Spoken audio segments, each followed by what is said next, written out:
Dans cette capsule, on regarde ensemble comment on peut reproduire le fonctionnement Amazon, venir dessiner des étoiles pour montrer l'appréciation d'un produit. On fait ça avec le SVG.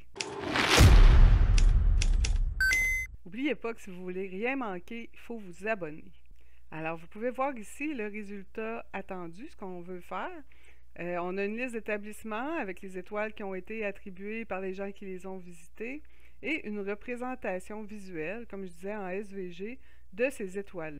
Alors, on a ici le tableau sans les étoiles. On va venir créer une mesure. Alors, nouvelle mesure. Et on va y aller en étapes. Je vais vous expliquer tranquillement qu'est-ce qui est fait. J'écrirai pas tout parce qu'on s'en sortira pas. Donc, ici, ce qu'on a, notre visuel étoile, on a toujours à peu près le même début, la même fin. C'est l'intro et la fin qui est important de conserver. Donc, je les ai mis dans des variables. Ensuite, première chose, c'est qu'on va venir dessiner une étoile et on va retourner, dans le fond, dans notre variable. Pour débuter, on s'assure qu'on a une étoile. On a déjà un petit dessin ici. Donc, j'ai fait Enter là-dessus. J'ai ma nouvelle mesure que je vais venir insérer. Il faut s'assurer, encore une fois, de venir sélectionner URL de l'image pour être certain que ça fonctionne bien. Vous voyez, on a une étoile. Autre point qu'il faut toujours faire aussi quand on ajoute une image à nos tableaux, c'est de venir changer ici hauteur-largeur. On va venir mettre 25 pour la hauteur et 125, puisqu'on va avoir 5 étoiles pour la largeur. On voit que c'est quand même bien là, pour l'affichage qu'on a ici. La seconde partie, ça va être de venir dessiner nos 5 étoiles. Donc, je retourne dans ma mesure. On va enlever le return qui est ici.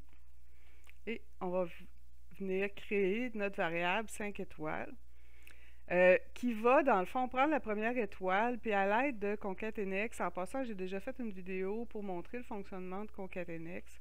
Dans le fond, c'est qu'on vient concaténer ensemble les 5 étoiles. L'étoile est ici. Mais on va générer l'endroit où on va les positionner à partir du Generate Series. Dans le fond, c'est qu'il vient générer de 0 à 400 pour des intervalles de 100 la position qui va être réutilisée ici. Donc, c'est simplement ce qui est fait. On n'a pas besoin de le recréer tout le temps. On peut l'utiliser directement. Alors, vous voyez, on a nos 5 étoiles.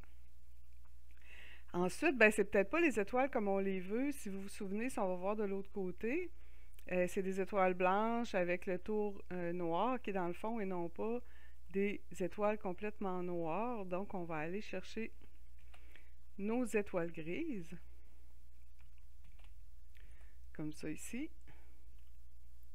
OK, vous voyez bien, là, nos étoiles sont là. Là, on va tomber dans un côté un petit peu plus compliqué. Pour créer les étoiles jaunes, on va venir définir l'espace de dessin qui va s'afficher.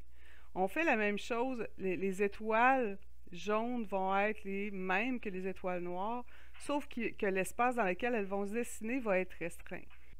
Alors ici, on vient définir l'espace qui devra être occupé par les étoiles jaunes et on le fait à l'aide justement de la valeur de l'étoile. Donc la somme étoile fois 100 va définir l'espace. Et ici, on utilise une définition, dans le fond avec le def ici, qui vient définir ça pour pouvoir être utilisé plus tard. Alors, quand je vais créer mes étoiles dorées, je vais réutiliser ici mon clip-path avec étoile dorée, qui est mon clip-path ici, et il va l'utiliser directement. Donc, je définis une fois, je pourrais l'utiliser ensuite plusieurs fois, mais dans le cas qui nous occupe, c'est vraiment pour définir l'espace que vont occuper les étoiles jaunes dans la définition de ma variable. Donc, je fais Enter là-dessus, et vous allez voir, ça fonctionne déjà, on a nos étoiles. Donc, ça vient vraiment couper 2.9, là on ne le voit pas, mais ça vient vraiment couper exactement à l'espace dont on a besoin pour afficher nos étoiles. Alors, j'espère que vous avez apprécié ce petit truc. Si c'est le cas, faites un j'aime. Si ce n'est pas encore fait, abonnez-vous et n'oubliez pas, dans la description de la vidéo, il y a la formule de la mesure qu'on vient de créer. Je vous dis à la prochaine.